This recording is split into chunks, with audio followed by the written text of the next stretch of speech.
Gautam Harisinghania is a name that brings to mind a man who is ruled by his passions and his unbridled love for high-speed performance vehicles.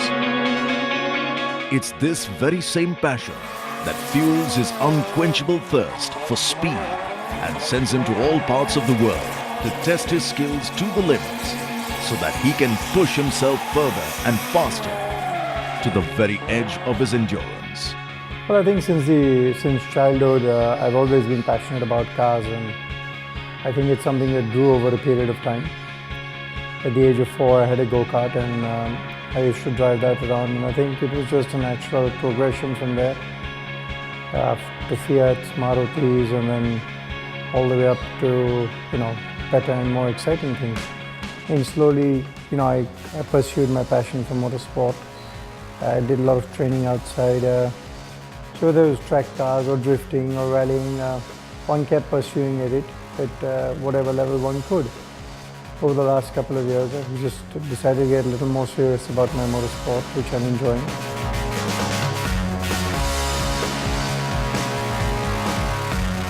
Well, in many ways, in the automotive or racing format, he's been a pioneer, whether being the founder chairman of the Supercar Club, being the first Indian to go drifting in Malta, which was about 2 months ago.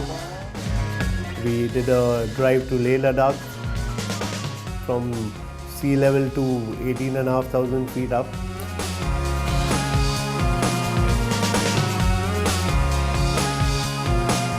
We did driving on ice at temperatures of minus 40 degrees, and all this, believe it or not, in 2012. This summer I did a test in the Ferrari 458 GT3 at Rockingham. I worked with an ex-F1 driver, and it went off extremely well. Following that pursuit, one has decided that if one can get good seat time and get some good practice time, maybe one can race next year in Europe in the Challenge Series. I think it'll be a great opportunity to put India's name on the map in the GT racing and the Challenge Cup. It's something I always wanted to do and something that I'm extremely passionate about. So that's where this is all going. The name Ferrari conjures up images of racing legends and machines who have long graced the annals of motorsport history. Running that car is more like running an F1 car. There's lots that goes into it.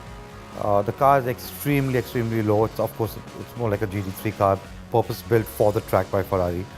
The car finally came down. We fixed the date at the Booth circuit, forgot them to test. We had the team come down from FF Corse in the UK. We had Manik and Sirish from Race Tech supporting us. And it was my job to just put the entire thing together and make sure everything comes together. We do the entire setup and we're ready for Gautam to do the entire testing. This is a story of what happened one beautiful November weekend when the prancing horse and the Indian tycoon got together and put the pedal to the metal at the Budh International Circuit.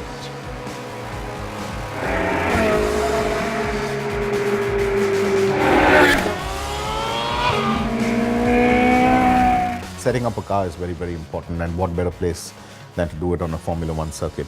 So I think he's excited. We are definitely excited to have him over here.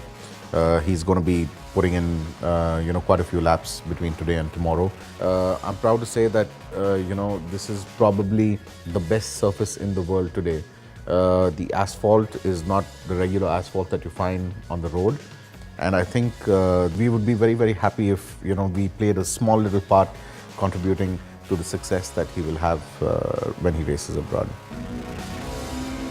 The Budh International Circuit, a brand spanking new addition to the F1 calendar, the pride and joy of the country, the second fastest track on the circuit, and technically one of the best in the world. What better place could we find to put the 458 challenge to the test but right here in our own backyard? We are here today to look after his new car, the 458 Challenge, something which started as a hobby for him, but now we're entering a phase where it's moved on from just a hobby and into something which is a little more professional, a lot more serious. and we are here supporting him in terms of logistics, in terms of track support. Everything he needs for running the car is being done by us now. When you attempt any sport, skill is one thing, but it's the team effort. I think it's the whole team that comes to the table, and I'm really grateful to my team that was there. They take a lot of stress out of you, that helps you to focus on the driving. So the driver is an important part of it, but I think the whole setup of the car that's done by the team, the mechanics, everybody makes you feel comfortable. You have to address this for complete discipline and really, go out there and give it your best.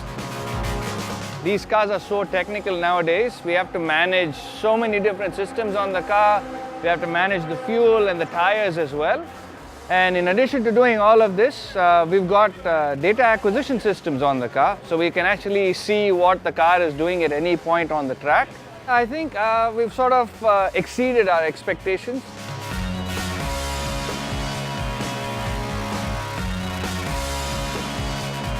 The car comes from Ferrari as a standard challenge car. With no aero, it looks very much like a road car. Like a road car with bigger wheels. That's normally what it looks like. We in FF Course changed the aero pack of the car, we changed the suspension geometry. We do some tweaks to engines and gearboxes, but it's mostly aero related. Just give him a minute. The aero on the car is tuned to run for GT spec, which makes the car handle a lot quicker around corners. The car is set up by Dan every time to handle specifically best under braking. We give a lot of emphasis to how much the car performs in braking. There's a lot to gain on the Ferraris under braking. All the gains we make actually on track are not in acceleration, are in braking zones. This is only the second time I was driving the track. First time I had driven only 10 laps.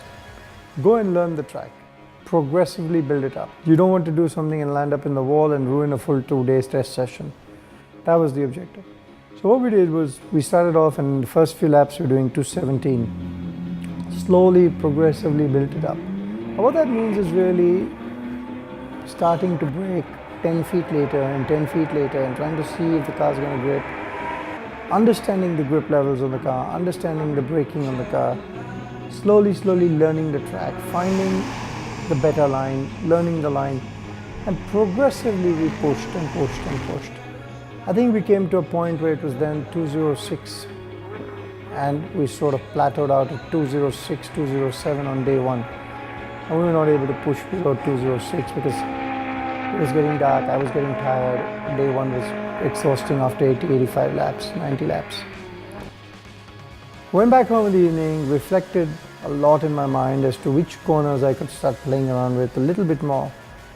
And because you've got telemetry in this car and you've got immediate timing, every lap it tells you your time. It tells you your split times in intermediate 1 and intermediate 2.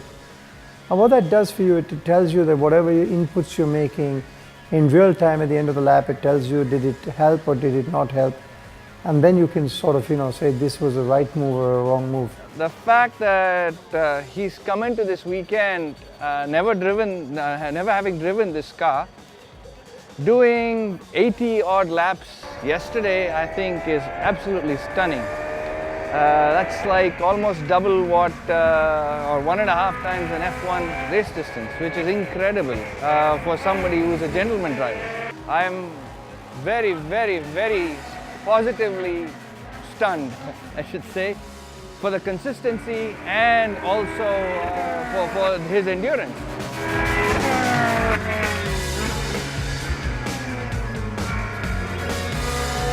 We did the fastest lap of 203.22. What pleased me even more is that towards the end of the second day session, I was taking somebody out for a ride, and he must have been 100 kilos. And I just decided to push the last couple of laps, and I think I did 203.44 with a 100 kilo passenger in the left seat, which means that we could have easily done a 202. High 202 would have been possible, and I think that's my next target.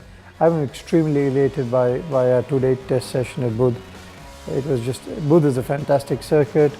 I really enjoyed myself there. Well, I feel what he set out to do or what he set out to achieve, he quite surpassed it quite easily.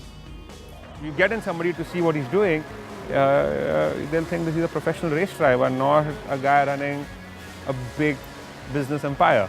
You have to be physically really fit to like sit down and go through that. I mean, your body takes a toll, it's not easy. I sat with him on the track, I had the pleasure of sitting with him. It was amazing in terms of the way he drives. He's a professional driver. I mean, he can get into any race, and I'm sure he'll be in the top 3 for sure. See, I genuinely believe that this car is one of the best I've driven in the 458 challenges. Ferrari are legends, and I think it's a phenomenal car. I wish we had these cars 30 years ago. I mean, if we as Indians had cars like this to practice on 30 years ago, with the kids have opportunities today, I'm sure India would have produced much better drivers, and the level is completely different. I don't think you can ever compare a Fiat or an Audi anywhere close to what we're driving here. This is a different level, it's a global level, and when you drive cars like this, there's only one word that comes to my mind for brands like Ferrari is respect. I mean, I respect them tremendously. I'm a hardcore Ferrari guy, and I can just only understand where Ferrari gets its name from. It's pure respect, and you got to respect the cars, you got to drive them with respect, and the more respect you give them, they give you. And I think it's a win-win combination. The car and driver tango together.